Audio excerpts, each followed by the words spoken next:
ان اللہ وملائکتہ یصلون علی النبی یا ایھا الذین آمنوا صلوا علیہ وسلموا تسلیما اللہم صل علی سیدنا و مولانا محمد وعلی آل سیدنا و مولانا محمد وبارک وسلم۔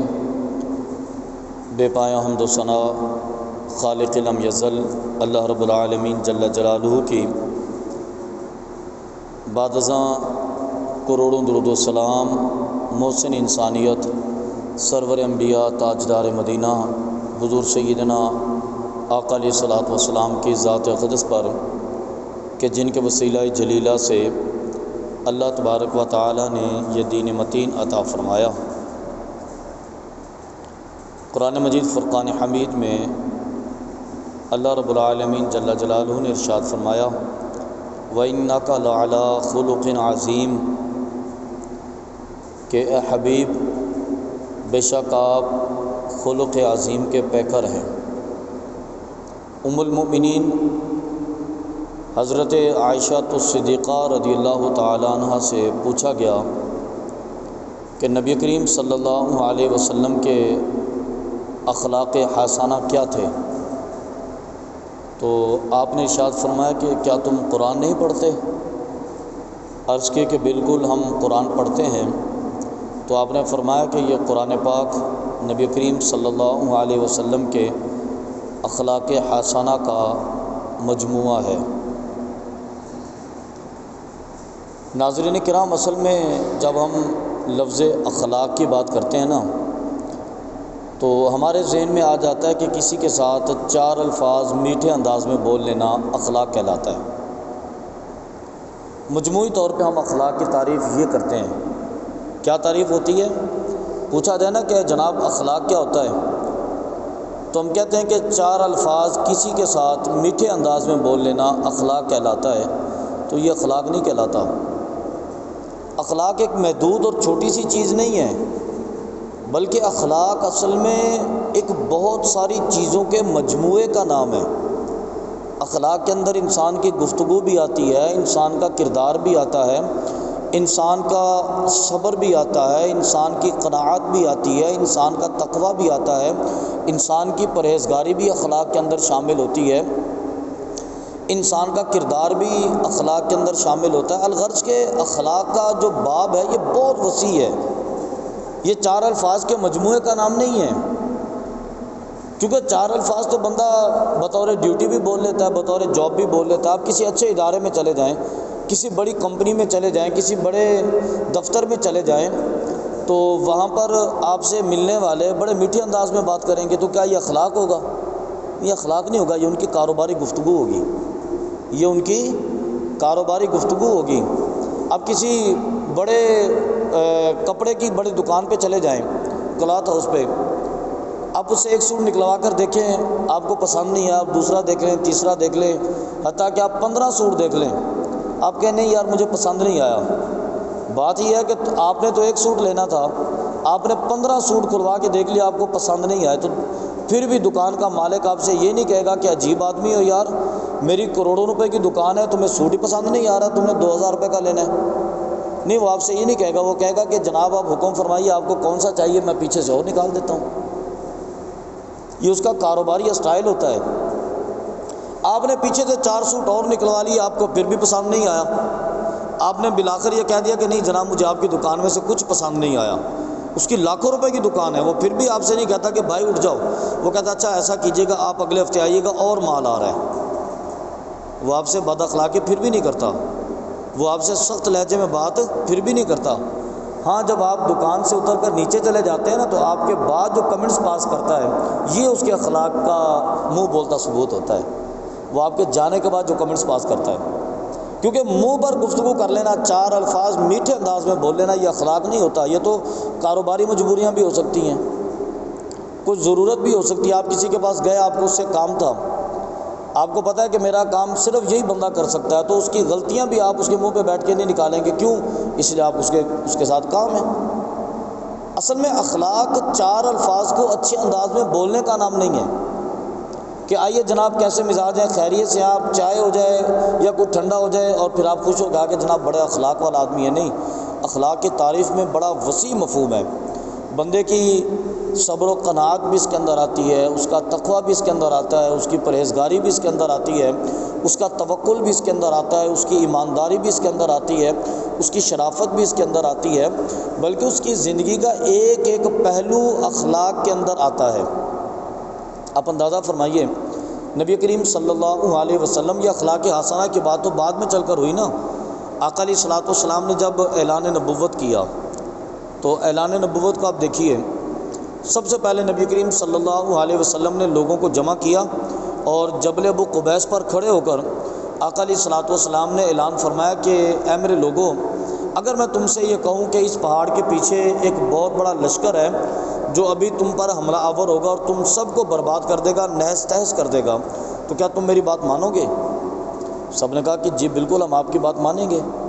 تو آقا علیہ السلام نے فرمایا کیوں؟ تو عرض کی کہ اس لیے کہ آپ نے آج تک اپنی زندگی میں کبھی جھوٹ نہیں بولا. آج تک آپ نے اپنی زندگی میں کبھی جھوٹ نہیں بولا.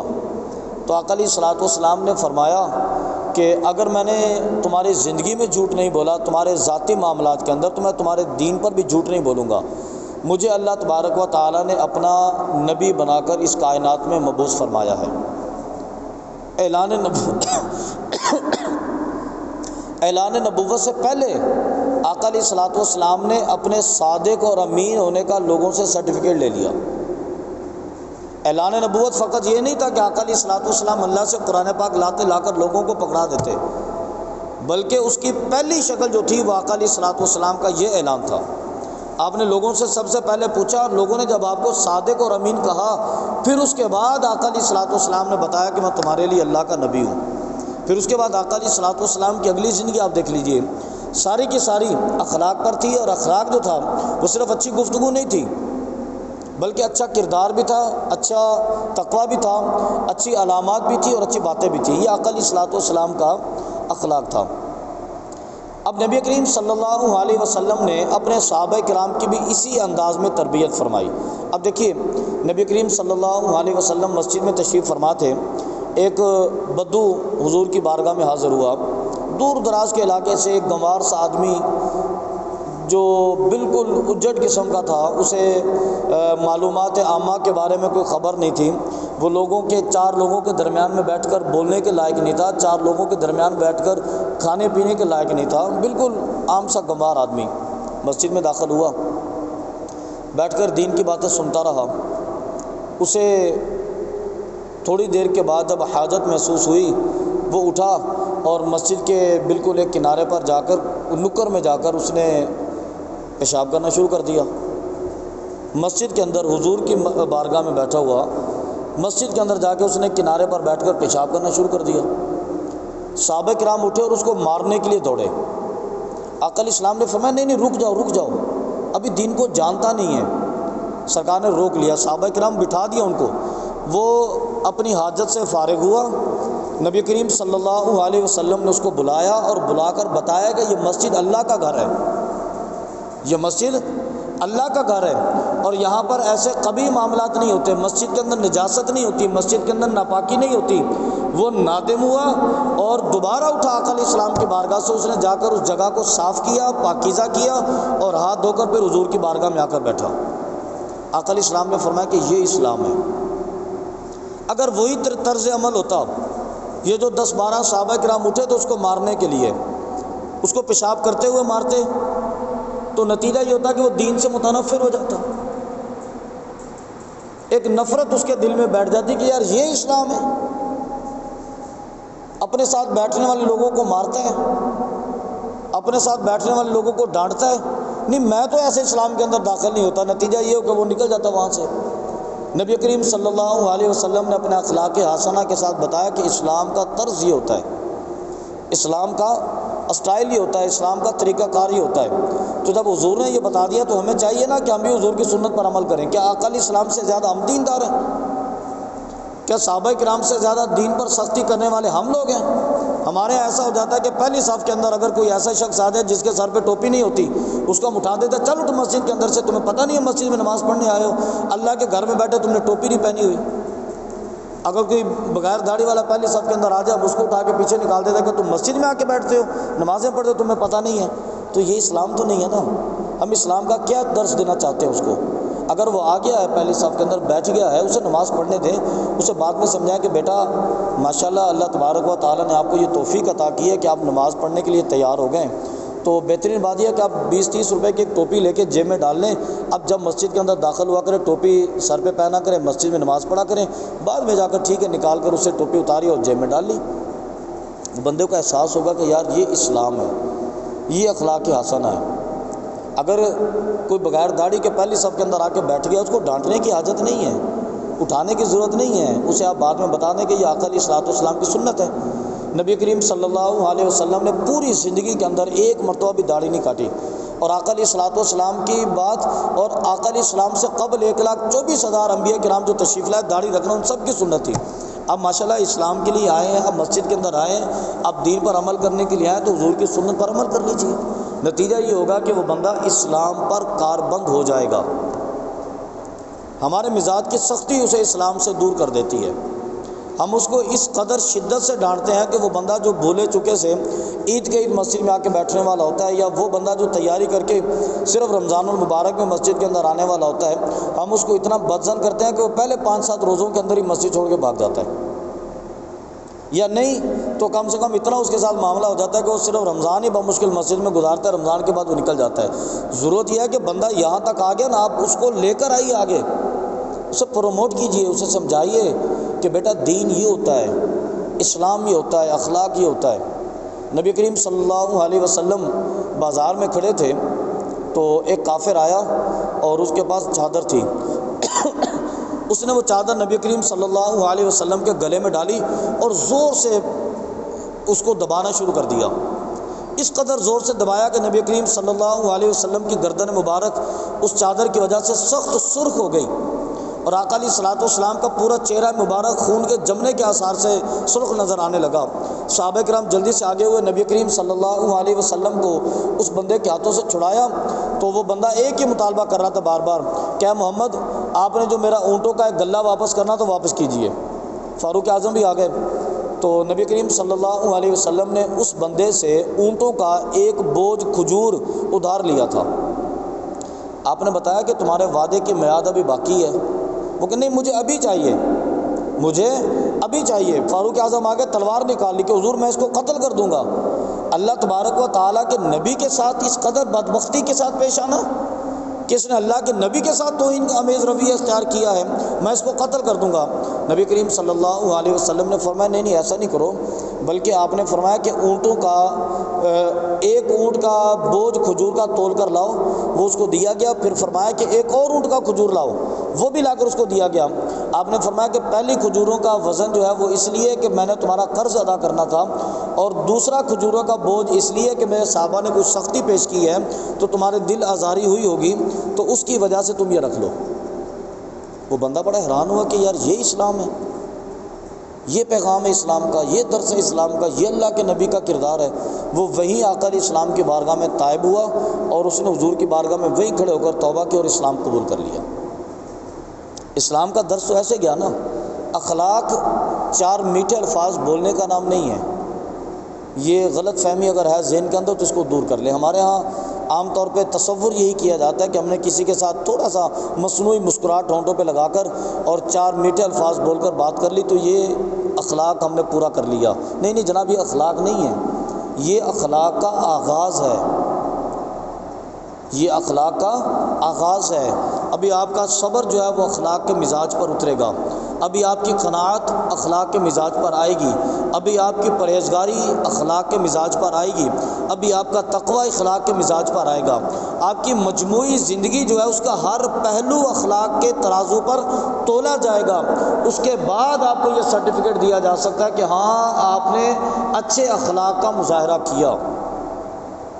4 الفاظ بولنے سے اخلاق نہیں ہوتا، آپ نے اچھے اخلاق کا مظاہرہ کیا، والدین کے ساتھ اچھا سلوک کریں گے، رشتہ داروں کے ساتھ اچھا سلوک اختیار کریں گے، ہمسایوں کے ساتھ اچھا رویہ اختیار کریں گے، پھر پتہ چلے گا اخلاق کیا ہوتا ہے۔ اور اخلاق اصل میں خود کو نبی کریم صلی اللہ علیہ وسلم کے مجموعے میں آقا علیہ الصلوۃ والسلام کی سیرت میں ڈھال لینے کا نام ہے۔ حضرت عائشہ صدیقہ رضی اللہ تعالیٰ عنہ کی روایت جو میں نے شروع میں ذکر کی ہے، ذرا ان کے الفاظ پر غور کیجیے گا، پھر اس کے مفہوم کی طرف چلیے گا۔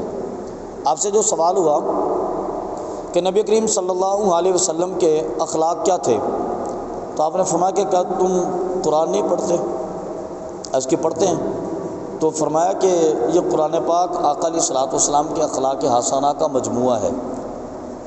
یہ قرآن پاک آقا علیہ الصلوۃ والسلام کے اخلاق حسنہ کا مجموعہ ہے۔ تو گویا کہ حضرت عائشہ صدیقہ رضی اللہ تعالیٰ عنہ نے دوسرے الفاظ میں تمہیں یہ بتا دیا کہ اخلاق کا مطلب چار الفاظ میٹھے انداز میں بولنا نہیں ہے، بلکہ پوری زندگی سرکار کی سیرت پر گزار دینا اخلاق کہلاتا ہے۔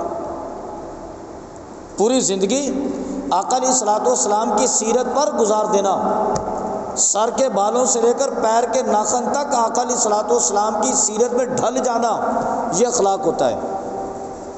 اپنی صبح سے لے کر شام تک، شام سے کل رات تک، رات سے لے کر اگلی صبح تک ہر لمحہ نبی کریم صلی اللہ علیہ وسلم کی سیرت پر بسر کر لینا، فرمایا کہ یہ اخلاق ہوتا ہے۔ یہ نبی کریم صلی اللہ علیہ وسلم کے اخلاق حسنہ کی مثال دی انہوں نے۔ نبی کریم صلی اللہ علیہ وسلم کے اخلاق حسنہ تو یہ آقا علیہ السلام مسجد میں تشریف فرما تھے اور آقا علیہ الصلوۃ والسلام لوگوں سے واعظ و نصیحت فرما رہے تھے۔ آپ نے فرمایا کہ بیٹھ جاؤ، کسی کو مخاطب کر کے نہیں فرمایا، مطلقاً فرمایا کہ بیٹھ جاؤ۔ اب ہوا یہ معاملہ کہ جن سے حضور نے کلام کیا تھا بیٹھ جاؤ، وہ بھی بیٹھ گئے۔ کوئی صحابی مسجد کے اس کونے میں کھڑے تھے، وہ وہاں پر بیٹھ گئے۔ کوئی صحابی دوسرے کونے میں کھڑے تھے، وہ وہاں پر بیٹھ گئے۔ اور ایک صحابی تو جوتا اتار رہے تھے، ایک جوتا اتار کے پاؤں مسجد میں رکھ چکے تھے، دوسرا پاؤں ابھی جوتے کے اندر تھا، وہ وہیں پر بیٹھ گئے، وہ وہیں پر بیٹھ گئے۔ نماز ہوگی، نماز کے بعد نبی کریم صلی اللہ علیہ وسلم نے اپنے صحابہ کرام کی صفوں کا جائزہ لیا اور ایک صحابی سے مخاطب ہو کے فرمایا کہ آپ مسجد میں نماز کے ٹائم پہ نہیں تھے۔ عرض کی حضور میں فلاں شخص کے باغ کے اندر کھڑا تھا اور مجھے وہاں پر آوازیں بیٹھ جاؤ، تو میں وہیں پر بیٹھ گیا کہ مبادا میں وہاں سے چل کے مسجد تک پہنچوں اور پتہ چلے کہ حضور نے مجھے ارشاد فرمایا تھا بیٹھنے کا، تو کہیں آقا علیہ الصلوۃ والسلام کے حکم ادولی نہ ہو جائے، کہیں حضور کے حکم ادولی نہ ہو جائے۔ میں وہی باغ کے اندر بیٹھ گیا اور میں کافی دیر تک بیٹھا رہا، پھر میں وہاں سے اٹھ کے آیا کہ نبی کریم صلی اللہ علیہ وسلم نے جس مقصد کے لیے بٹھایا ہوگا وہ مقصد پورا ہو گیا ہوگا۔ مجھے حضور نے جس مقصد، یہ آقا علیہ الصلوۃ والسلام کے ساتھ محبت کی علامت ہے۔ سیرت کا نام، حضور کی سیرت پر عمل کرنے کا نام بھی فقط یہ نہیں ہے کہ چار لوگوں کو یہ بتا دینا کہ میں حضور سے محبت کرتا ہوں، نہیں، محبت آپ کریں اور نظر لوگوں کو آئے گی۔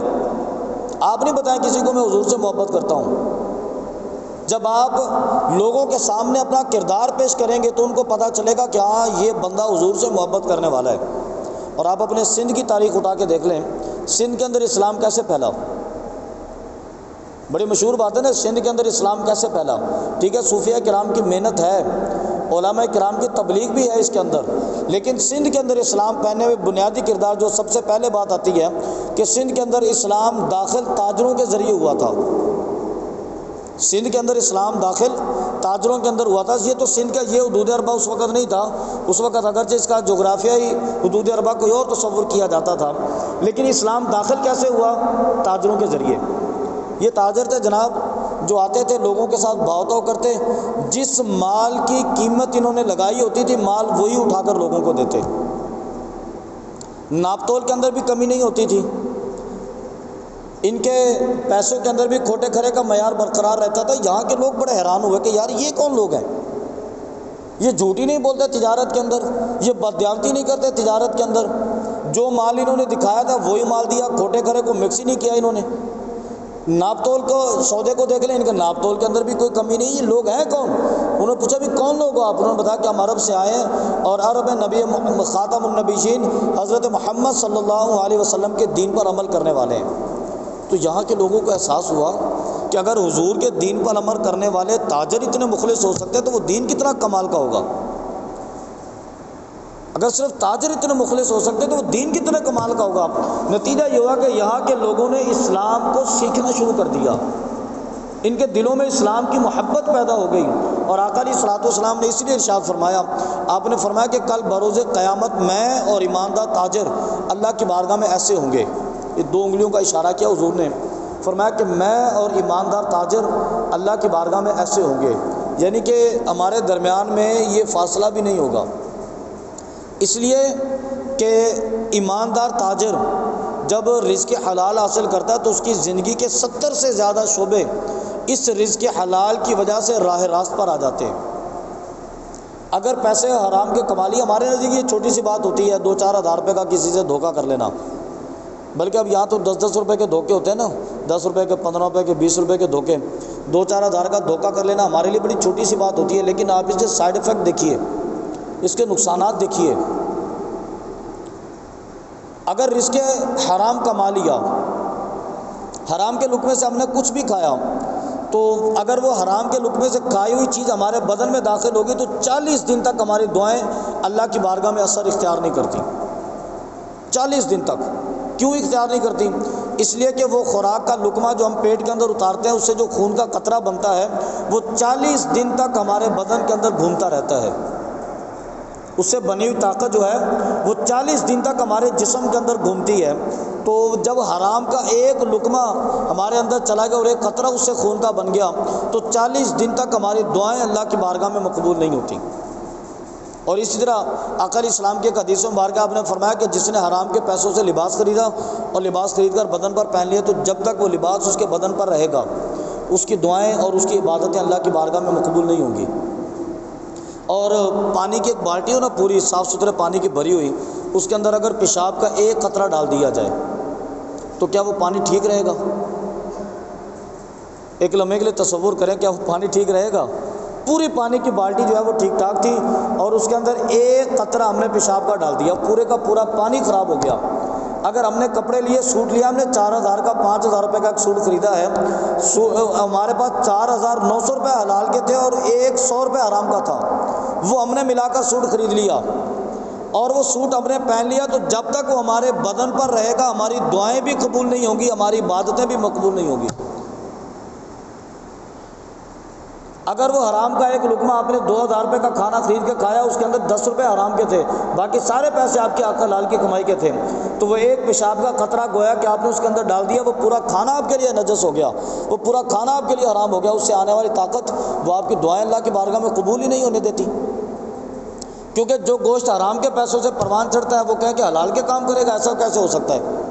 پھر آپ نے اسی کھانے کے ساتھ اپنی اولاد کی تربیت کی اور پھر آپ توقع رکھیں کہ میری اولاد میری وفادار ہوگی، ایسا کیسے ہو سکتا ہے؟ پھر آپ نے اسی حرام کے پیسوں کے ساتھ اپنا مکان تعمیر کیا اور فرمایا کہ یہ خوشیوں کا گہوارہ بنے گا، ایسا کیسے ہو سکتا ہے؟ رزق حلال جو ہے نا، یہ رزق حلال 70 سے زیادہ شعبے ایسے ہیں انسان کی زندگی کے جن کو ٹھیک کر دیتا ہے۔ تو گویا کہ اگر آپ نے اپنی ضروریات کے اندر ایک لمحے کے لیے چھوٹی سی بھی لغزش کی ہے، غلطی کی اور حرام کا اس کے اندر مال ایڈ کر دیا، تو آپ کی 70 سے زیادہ شعبوں کے اندر خرابیاں تو یہیں سے شروع ہو گئی۔ نبی کریم صلی اللہ علیہ وسلم جب حضرت خدیجہ الکبریٰ رضی اللہ تعالیٰ عنہ کا مال لے کر گئے پہلی مرتبہ تجارت کے لیے اور واپس آئے تو مال میں نفع پہلے سے دگنا ہوا، اور وہاں کے لوگوں نے گواہی دی کہ آقا علیہ الصلوۃ والسلام کی تجارت جو ہے وہ سب سے منفرد تھی، سب سے جدا تھی۔ اور اسی کردار کو دیکھ کر حضرت خدیجہ الکبریٰ رضی اللہ تعالیٰ عنہ نے نبی کریم صلی اللہ علیہ وسلم کو شادی کا پیغام بھی دے دیا کہ جو ہستی تجارت کے اندر بھی دھوکہ کرنے کے لیے تیار نہیں ہوتی، وہ دین کے معاملے میں ہمارے ساتھ کیا دھوکہ کرے گی؟ اخلاق یہ ہے۔ اخلاق صرف 4 لفظوں کا نام نہیں ہے، میں بار بار یہ بات ذکر کر رہا ہوں۔ اخلاق 4 میٹھے الفاظ کا نام نہیں ہے، اخلاق آپ کی پوری زندگی کے مجموعے کا نام ہے۔ حضرت عائشہ فرماتی ہے کہ کیا تم قرآن کی تلاوت نہیں کرتے؟ ہم نے عرض کی کہ ہم قرآن کی تلاوت کرتے ہیں، تو آپ نے فرمایا کہ یہ قرآن آقا علیہ الصلوۃ والسلام کے اخلاق حسنہ کے مجموعے کا نام ہے۔ تو قرآن پاک کے جتنے بھی احکامات ہیں یہ اخلاق کے اندر شامل ہوتے ہیں۔ اللہ رب العالمین نے اس سے تو فرمایا کہ پورا وَأَوْفُوا الْكَيْلَ وَالْمِكْيَالَ بِالْقِسْطِ، فرمایا کہ ناپ تول کے اندر انصاف اختیار کرو۔ تقوی کی بات اس کے اندر کی، بھائی چارے کی بات اللہ رب العالمین نے قرآن پاک کے اندر کی، قناعت کی بات قرآن کے اندر ہوئی، صبر کی بات قرآن کے اندر ہوئی، الغرض کی پرہیزگاری کی بات قرآن کے اندر ہوئی۔ ہر چیز کو اللہ رب العالمین نے قرآن پاک کے اندر ذکر کیا، کیونکہ یہ نبی کریم صلی اللہ علیہ وسلم کے اخلاق حسنہ کے مجموعے کا نام ہے۔ تو ہماری زندگی کا ہر شعبہ اخلاق حسنہ کے مجموعے کا نام ہے۔ اس لیے اپنے معاملات کے اندر یہ درستگی اختیار کریں کہ جب ہم اپنے آپ کو بااخلاق کہلوانا چاہیں تو ہمیں چاہیے کہ ہم اپنے ہر شعبے کے اندر درستگی پیدا کریں۔ اللہ رب العالمین کی بارگاہ سے دعا ہے اللہ تعالیٰ صراط مستقیم پر استقامت عطا فرمائے، اور اللہ تعالیٰ ہمیں نبی کریم صلی اللہ علیہ وسلم کے اخلاق حسنہ پر عمل کرنے کی توفیق عطا فرمائے۔ آمین آمین، وما علینا الا البلاغ المبین۔